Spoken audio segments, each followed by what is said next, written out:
Përshëndetje të nderuar televizionistë të RTV Islamit, jemi bashkë në emisionin Drejt rrugës së vërtet. Deri në momentin e cili si ftarët unë do të shoqëroj me disa tregime.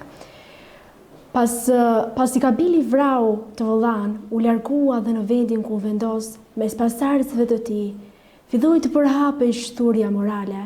Përfundimi i kabilit nuk dihet, pas nuk ka hadith apo ajet Kurani që tregojnë mbi fundin e tij. Përveç hadithit të profetit sallallahu alaihi wasallam, të cilin e përmendëm dhe më herët ku thot: çdo njeri që vritet padrejtësisht deri në ditën e Kiametit, një pjesë të gjunahu do e mbajë biri i Ademit. Kështu, na mjafton kjo për të kuptuar fundin e tij, si në këtë botë dhe në botën tjetër. Pas vdekjes së Kabilit, Ademi alayhis salam lindi një djalë tjetër, të cilën e quajti Shith, që do të thotë dhuratë e Zotit. Ademi alayhis salam ja mësoi atij gjithçka që ka të bëjë me dijet dhe zanatet e kësaj bote, gjithashtu gjithçka që ka të bëjë me dijet fetare. Këtu dua të ndalemi pak dhe të analizojmë këtë çështje. Vallë, ç'mund të mësojmë një profet i dërguar? Ajo që të vjen në mendje menjëherë është dijet dhe mësimet e fesë, ndërsa që do të mësoj dije dhe zanatet e kësaj bote nuk të shkon në mendje. Por, në të vërtet, nga babai i njerëzimit nuk kërkoi që të mësonte vetëm çështjet e fesë, duke I lënë të vuani më pas në jetë nga padia. Studentët duhet ta kuptojnë se suksesi në provime është pjesë e fesë dhe punëtori duhet ta di se të jetë I suksesshëm në punë është pjesë e fesë. Sot nuk duam fetar të dështuar, të pashpresë, pesimist, që nuk e kuptojnë se si funksionon kjo botë, që nuk njeh asnjë zanat, nuk di përdorimin e kompjuterit, nuk ushtron asnjë lloj sporti, ndërsa Ademi alayhis salam ja mësonte djalit të tij artet që kishin të bënin me këtë botë dhe artet që kishin të bënin me botën tjetër. Dhe djali I tij arriti sukses në të dyja. Si rezultat, dhe ai u bë profet pas Ademit alayhis salam. Pra, një njeri që të zgjidhet profet nga Zoti duhet I plotësojë të dyja këto kritere. Çdo njeri që të ketë pozitë të lartë tek Zoti, kur nuk ka qenë kusht që ai të mësoj Kuranin përmendësh dhe të jetë I dështuar në jetën e tij, që ajo të ketë veshur shamin dhe të jetë një dështake në jetë apo në një shtëpi që ka të shembur dhe të shkatëruar dhe të thotë: unë do të merrem me thirrjen e njerëzve në rrugë të Zotit. Kështu që duhet të jesh I suksesshëm në këtë botë dhe në botën tjetër nëse dëshiron të jesh nga të zgjedhurit dhe të dashurit e Zotit. Kur nuk duhet të jesh nga të zgjedhurit e Zotit nëse nuk je I suksesshëm në këtë botë, ashtu si që je suksesshëm në çështjet fetare, ashtu si nuk mund të jetë nga të zgjedhurit dhe të dashurit e Zotit, një që është I suksesshëm në këtë botë dhe nuk merr vesh fare nga bota tjetër dhe çështjet e fesë. Pra, duhet domosdoshmërisht që të jemi suksesshëm në jetë dhe në çështjet e fesë. Kështu, Shithi u bë profet pas Ademit alayhis salam, madje u shpadhën dhe urdhëresa hyjnore. Profeti sallallahu alaihi wasallam në një hadith thotë: Zoti ka shpallur 104 fletë, vetëm Shithit I ka shpallur 50 prej tyre. Profeti sallallahu alaihi wasallam sikur dëshiron të na thotë që nga koha e Ademit alayhis salam deri në kohën e profetit Muhammed sallallahu alaihi wasallam, Zoti ka zbritur dhe ka shpallur 104 fletë. Me të drejtë, mund të pyesësh se si atëherë nuk është përmendur emri Shithit fare në Kuran, përveç hadithit të mësipërm, dhe përderisa nuk është përmendur në Kuran, si vallë janë shpallur 50 fletë, të cilat janë një sasi e madhe. Profeti ton, sallallahu alaihi wasallam, ju shpall vetëm një, Kurani, kurse Shithit 50 të tillë, a nuk do të ishin shumë? E gjitha kjo, pasi njerëzimi në atë kohë ishte në hapat e tij të parë në tokë, ishte fillimi I gjithçkaje dhe kishte nevojë për ligje hyjnor të shumtë me qëllim që të sistemohej jeta e njeriut në tokë. Për këtë u zbritën libra qiellor të shumtë, pasi jeta e njeriut kishte shumë nevojë për rregulla të caktuara prej Zotit, të cilat do të përmirësonin rrjedhën e jetës në tokë. Sa më shumë të përmirësohej ajo, aq më pak do të kishte nevojë më pas për libra dhe ligje nga Zoti.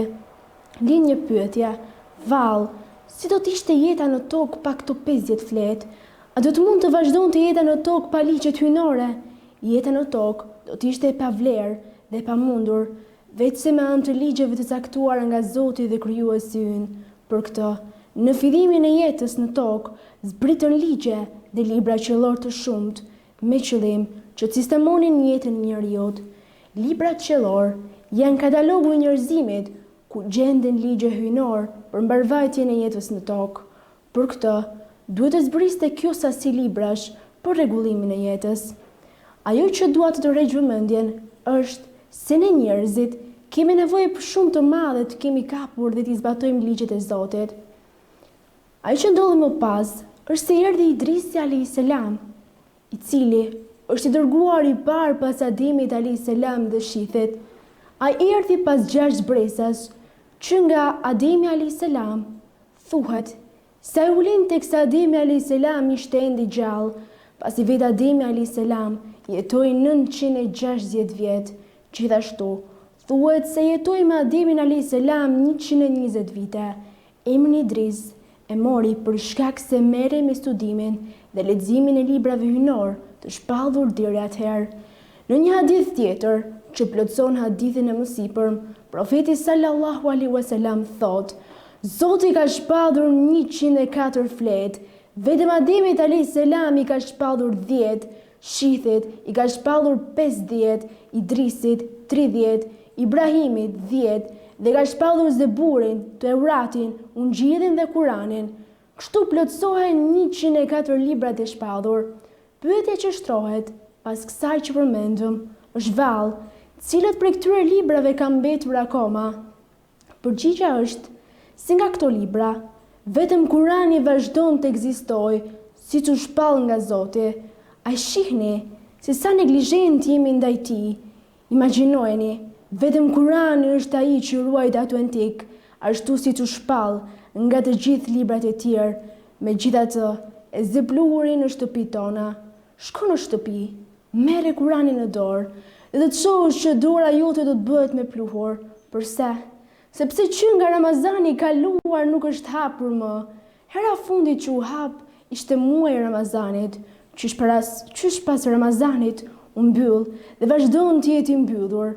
Vallë, ai meriton Kurani, që është libri i Zotit ton, një trajtim të tillë? Po ta hapnim Kuranin dhe t'u thoshim muslimanëve që vinë në xhami të lexojnë, vallë, sa prej tyre do lexojnë me gabime. Është e logjikshme që të mësojmë gjuhë të huaja, anglisht, frëngjisht, të studiojmë për doktoratur, të mësojmë përdorimin e kompjuterit, interneti, matematikën e të tjerë, dhe kur vjen puna të hapim Kuranin nuk dim ta lexojmë.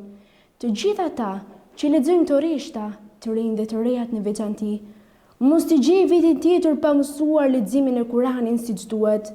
Caktoja detyrë vetes në këto momente që ti, si antar i umetit të Muhamedit sallallahu alaihi wasallam, ta mësosh leximin e Kuranit siç duhet dhe pa gabime. E veçantë rreth atyre që thuhet për Idrisin alayhis salam është se ai ka shkruar i pari me pend.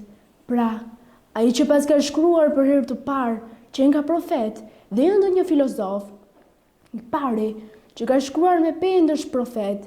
Dhe ne teksa flasim rreth historive të profetëve, përqendrohemi më tepër rreth dobive dhe konkluzioneve. Kur shohim se ai është i pari i cili ka shkruar me pend, të shkon me një mendja tek ajo që mendojmë zakonisht, se shkenca dhe suksesi nuk kanë lidhje me fen. Ne shohim si të pamundur që të bashkojmë mes dijes dhe suksesit nga një anë dhe të qenit i përkushtuar me fe nga ana tjetër, sikur shkenca të ishte një drejtim dhe xhamia dhe feja në drejtimin tjetër. E gjithë kjo është kuptuar gabimisht, pasi shkenca dhe feja janë dhe ecën në një të njëjtin drejtim dhe shkojnë në harmoni me njëra tjetrën. Për këtë, le të hedhim një sy Kuranit. Fjala dije është përmendur në Kuran 80 herë, kurse fjalët që rrjedhin prej saj si di, din e të tjerë janë përmendur me qindra herë.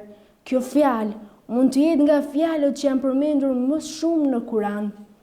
Me këtë duam të themi që ne si musliman duhet ta kemi të qartë diçka të tillë. Pas sezonit të provimeve, vihet re që rezultatet janë në rënje çdo vit.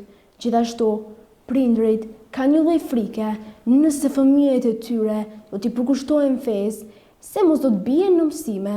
Shkaktar të këtij koncepti jemi vetë ne, pasi nuk e kemi kuptuar Islamin siç duhet. Nëse heq veten fetar, duhet jesh dhe i ditur, pasi fjala më e përmendur në librin që beson, Kuranin, është fjala dije.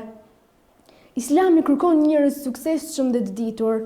Nuk mjafton të hysh në provim, të shkruash 2 fjalë dhe të kalosh.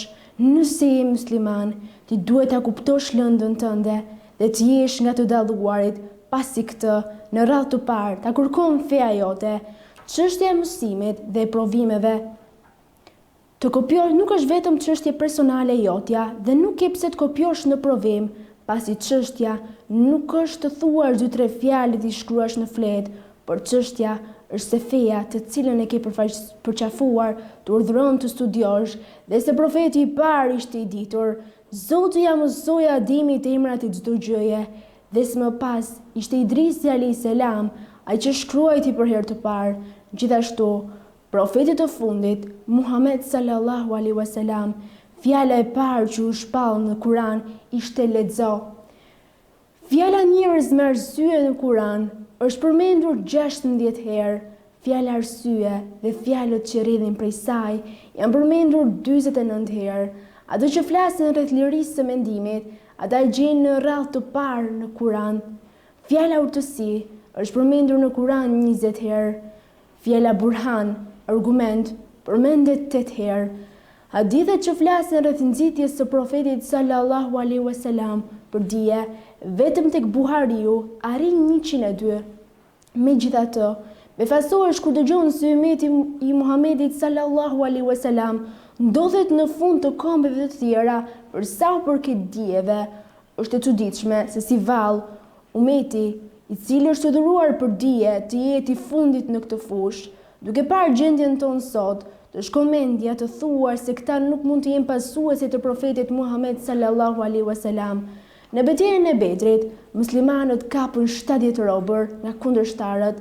Ata ishin në kulmin e nevojës për para, pasi ishin përzënë nga shtëpitë e tyre dhe ishin marrë pasuritë nga vetë kundërshtarët. Kështu, robërt ishin një shans i mirë për të marrë para në këmbim të lërimit të tyre, por profeti sallallahu alaihi wasallam, me gjithë nevojën që kishin muslimanët për para, shihte se më e rëndësishme se para dhe të ushqyeret ishte dija. Kështu, kushti për lërimin e çdo robi ishte të mësonte 10 nga fëmijëve të musliman shkrim dhe këndim. Megjithse vetë nuk e dinte shkrim dhe këndim, ai merrte 10 fëmijët që kishin mësuar shkrim dhe këndim dhe u thoshte të shkruan diçka dhe nëse i shkruan i falte lërinë atij robi. Me këtë veprim, ai po ngrinte bazat e shkollës së parë. Diçka tjetër që nuk ka qenë në kohën e profetit sallallahu alaihi wasallam ishte përhapja e idesë se gratë dhe vajzat nuk duhet të mësojnë. Kur erdhi një grua me emrin Shifa bint Abdullah, e cila dinte shkrim dhe këndim, profeti sallallahu alaihi wasallam i tha: "Shko dhe mësoj Hafsa bint Umerit shkrimin." Pra profeti sallallahu alaihi wasallam nuk mund pranonte që gruaja e tij të mos dinte shkrim dhe këndim. Në Kuran, Zoti betohet në mjetin e shkrimit, pendën, ku thot nun dhe penën me të cilën shkruan. Pra, çështja se i pari që ka shkruar ka qenë Idrisi, është diçka që të nxit për më shumë. Ai që ka mundësi të kryejë magjistraturën në një fushë ku mund të shërbejë shoqërisë, le ta di se diçka e tillë është prej fesë. Ai që arrin të prodhojë diçka të re për të shërbyer vendit, le ta di se kjo vepër është për Islamit. Ai që zhvillon teknologjinë dhe punson punëtor, le ta di se është për Islamit. Studenti që arrin të marrë rezultate të larta në shkollë, le ta di se me këtë shërben Islamit. Mos të lidhni fen vetëm me xhamitë dhe jashtë saj, nuk ekziston më fe. Tani duhet ta ndërpresim, pasi është momenti i cilës iftarit. Argjonim të pranuar të gjithë argjuesve. Asalamu alaikum.